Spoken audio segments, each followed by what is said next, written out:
Hello everyone, welcome to my channel. आज मैं आपके लिए रक्षाबंधन स्पेशल मिनी रसगुल्ला की बहुत ही आसान रेसिपी लेकर आई हूँ। भाई को राखी बांधने के बाद मिठाई तो ज़रूर खिलाई जाती है, तो इस बार आप अपने हाथों से मिठाई बनाकर अपने भाई को खिलाइए। हलवाई जैसे बहुत ही सॉफ्ट और स्पॉन्जी रसगुल्ले अब आप भी अपने घर पर पहली बार में एकदम परफेक्ट बना सकते हैं। बस मेरी पूरी रेसिपी को आप ध्यान से देखिएगा, और अगर आज की मेरी ये रेसिपी आपको पसंद आई तो मेरे चैनल को लाइक, सब्सक्राइब और शेयर ज़रूर करिएगा, और बेल आइकन को दबाना बिल्कुल मत भूलिएगा। इससे मेरी आने वाली वीडियो की नोटिफिकेशन आपको तुरंत मिल जाएगी। तो चलिए शुरू करते हैं। तो मिनी रसगुल्ला बनाने के लिए मैंने गैस पर हाई फ्लेम पर एक बड़े बर्तन में 1 लीटर गाय का दूध गर्म होने के लिए रख दिया है। गाय के दूध से रसगुल्ला ज़्यादा अच्छा बनता है, मतलब छेना अच्छा निकलता है। अब दूध में हम उबाल आने का इंतज़ार करेंगे। तो जैसे कि आप देख सकते हैं कि दूध में उबाल आ गया है, तो अब हम गैस ऑफ कर देंगे और दूध को 1 से 2 मिनट का रेस्ट देंगे। अगर आप तुरंत दूध को फाड़ देंगे तो आपका जो छेना है वो थोड़ा हार्ड बनेगा, तो ये एक टिप आप ज़रूर ध्यान रखिएगा।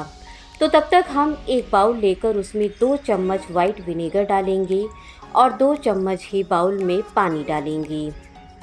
अब 2 मिनट के बाद इस विनेगर के मिक्सचर को हम धीरे धीरे एक हाथ से दूध में डालेंगे और दूसरे हाथ से इसे मिक्स करते जाएंगे। तो 1 लीटर दूध में आपको 2 बड़े चम्मच विनेगर डालना है। जैसे जैसे विनेगर दूध में मिक्स होता जाएगा, दूध फटना स्टार्ट हो जाएगा। और ये देखिए, दूध कितनी जल्दी फट गया है। तो आपको जब भी रसगुल्ला बनाना हो तो आप विनेगर का ही इस्तेमाल करिएगा। विनेगर से छेना ज़्यादा अच्छा निकलता है। तो चलिए अब हम छेना को छान लेते हैं। तो एक स्ट्रेनर पर मलमल का या सूती कपड़ा रखकर उस पर ये सारा छेना डालकर छेना को हम छान लेंगे।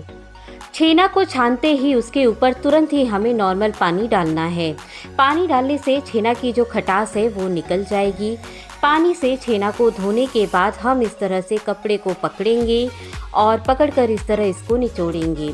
जो भी इसमें थोड़ा बहुत पानी होगा उसको हम इस तरह निचोड़ कर निकाल देंगे, और उसके बाद छेना को हम 1 घंटे तक इसी कपड़े में लपेटकर स्ट्रेनर पर ऐसे ही छोड़ देंगे, ताकि छेना में जो भी थोड़ा बहुत पानी होगा वो निकल जाएगा।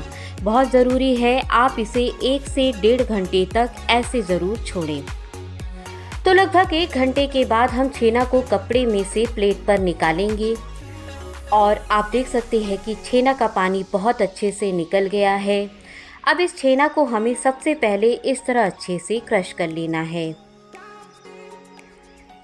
उसके बाद छेना को हमें स्मूथ करना है। तो हथेली का जो ये वाला हिस्सा होता है उससे ही आपको छेना को इस तरह मलते रहना है। बस इस तरह आप छेना को मलते रहेंगे तो धीरे धीरे छेना जो है वो सॉफ्ट और स्मूथ होने लगेगा। इसे स्मूथ करने में आपको टोटल 15 से 17 मिनट लग जाएंगे, तो इसे थोड़ा पेशेंस के साथ हमें मलना होगा। आप छेना को अपने पाम से इस तरह सामने की तरफ रगड़ें। थोड़ा सा छेना लें और इसे सामने की तरफ घिसें। तो इससे क्या होगा ना कि छेना कुछ ही मिनटों में स्मूथ होने लगेगा। आपको छेना को तब तक मलना है जब तक कि छेना जो है वो प्लेट को छोड़ना नहीं शुरू हो जाता है। तो इसे मलते हुए मुझे लगभग अब 17 मिनट हो गए हैं और छेना भी काफ़ी स्मूथ हो गया है। तो इसमें मैंने आधा चम्मच मैदा डाल दिया है। बहुत ज़्यादा मैदा हमें इसमें नहीं डालना है। अब मैदा डालने के बाद इसको लगभग 4 से 5 मिनट तक थोड़ा और मसलेंगे और इसे स्मूथ कर लेंगे, ताकि हम इससे आसानी से क्रैक फ्री बॉल्स बना पाएँ। तो 5 मिनट के बाद अब छेना रेडी हो गया है शेप करने के लिए। तो हमें बनाने हैं छोटे रसगुल्ले। तो मिनी रसगुल्ला बनाने के लिए बहुत ही छोटी छोटी हम इसकी इस तरह से बॉल्स बनाएंगे। हमें रसगुल्ले की बिल्कुल क्रैक फ्री बॉल्स बनानी है। अगर बॉल्स में क्रैक रह गए तो आपके रसगुल्ले परफेक्ट नहीं बनेंगे। तो इतनी छोटी छोटी हमें बॉल्स बनानी है, क्योंकि ये बॉल्स चाशनी में पकाते समय थोड़े और फूलेंगी। तो इसी तरह बाकी के बॉल्स भी हम बना लेंगे। सारे ही बॉल्स मैंने बना लिए हैं। 1 लीटर दूध के छेने से 15 मिनी रसगुल्ले बनकर तैयार हुए हैं। तो चलिए अब हम रसगुल्ले को चाशनी में पका लेते हैं। तो उससे पहले हम चलिए चाशनी बना लेते हैं। चाशनी बनाने के लिए गैस पर एक पैन चढ़ाकर उसमें मैंने 1.5 कप चीनी डाल दिया है। इसके बाद इसमें हम पानी डालेंगे। तो पानी हमें इसमें 5 कप डालना है। चाशनी हमें पतली रखनी है क्योंकि हमें रसगुल्ला बॉल्स को चाशनी में ही पकाना है। तो चाशनी हमें गाढ़ी नहीं रखनी है, तो इसीलिए पानी का इस्तेमाल हमें ज़्यादा करना है। अब हम गैस को ऑन कर देंगे और गैस का फ्लेम मीडियम रखेंगे। मीडियम फ्लेम पर हम पहले चीनी को डिज़ोल्व हो जाने देंगे। उसके बाद 2 मिनट तक मीडियम फ्लेम पर हम पकाएंगे। बीच बीच में आप इसे मिलाते रहे ताकि चीनी जो है वो पानी में अच्छे से घुल जाए। तो ये देखिए, पानी में चीनी जो है वो अच्छे से डिज़ोल्व हो गई है। तो अब हम गैस का फ्लेम हाई कर देंगे क्योंकि चाशनी जो है हमें खौलती हुई चाहिए जब हम रसगुल्ला बॉल्स इसमें डालें। खौलती हुई चाशनी में अगर आप रसगुल्ला बॉल्स डालेंगे तो वो खुलेंगे नहीं, इस बात का आपको ध्यान रखना है। तो जब भी हलवाई लोग रसगुल्ला पकाते हैं तो आंच एकदम तेज रखते हैं। तो चाशनी बहुत अच्छे से उबल रही है। तो चाशनी में अब हम रसगुल्ला बॉल्स एक एक करके डालेंगे। गैस का फ्लेम आपको हाई रखना है और 9 मिनट तक ऐसे हाई फ्लेम पर आपको इसे पकाना है। बीच बीच में रसगुल्लों के ऊपर चम्मच से इस तरह चाशनी डालते जाएंगे। ऐसा करने से रसगुल्ले चारों तरफ से अच्छे से पकेंगे। जब रसगुल्ले थोड़ा सेट हो जाएंगे तो बीच बीच में रसगुल्लों को ऐसे घुमाते रहें। चम्मच का इस्तेमाल करें, उससे इसे मिक्स करना इजी होगा।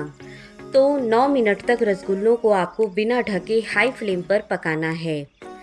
9 मिनट रसगुल्लों को पकाने के बाद पैन को हम कवर कर देंगे और मीडियम फ्लेम पर रसगुल्लों को 6 मिनट तक और पकाएंगे। जैसे ही आप पैन को कवर करेंगे तो इसमें बबल्स और झाग क्रिएट होगा। उससे क्या होगा, रसगुल्ला जो है वो और भी ज़्यादा फूलेगा, उसके ऊपर की जो लेयर है वो और भी अच्छे से पक जाएगी। तो 6 मिनट के बाद लिड हटाकर रसगुल्लों को चेक करेंगे।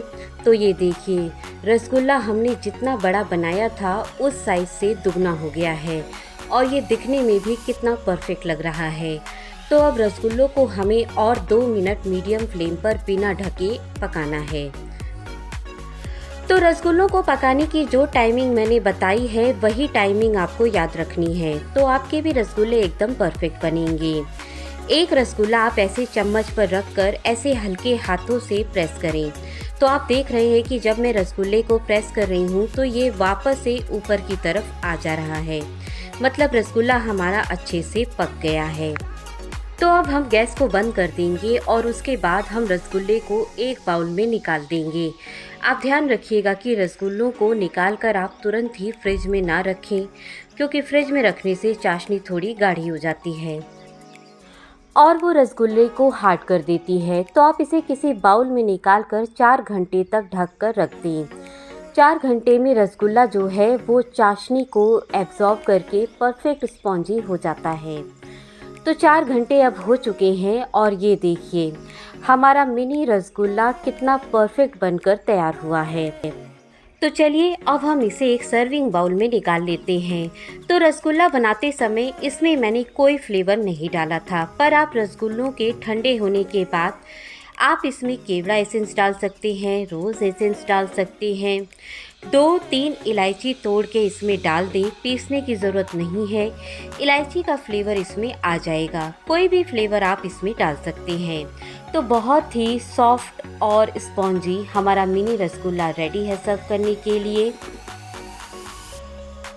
तो आप इस रक्षाबंधन में अपने हाथों से रसगुल्ले बनाकर अपने भाई को खिलाइए। यकीन मानिए आपके भाई को ये बहुत पसंद आएगा। तो इस रक्षाबंधन में या फिर आगे भी बहुत सारे फेस्टिवल आने वाले हैं, उसमें आप मेरी इस मिनी रसगुल्ला की रेसिपी को एक बार ट्राई ज़रूर करिएगा और अपनी अनुभव कमेंट करके मेरे साथ ज़रूर शेयर करिएगा। तो मिलते हैं एक नई रेसिपी के साथ। Thanks for watching.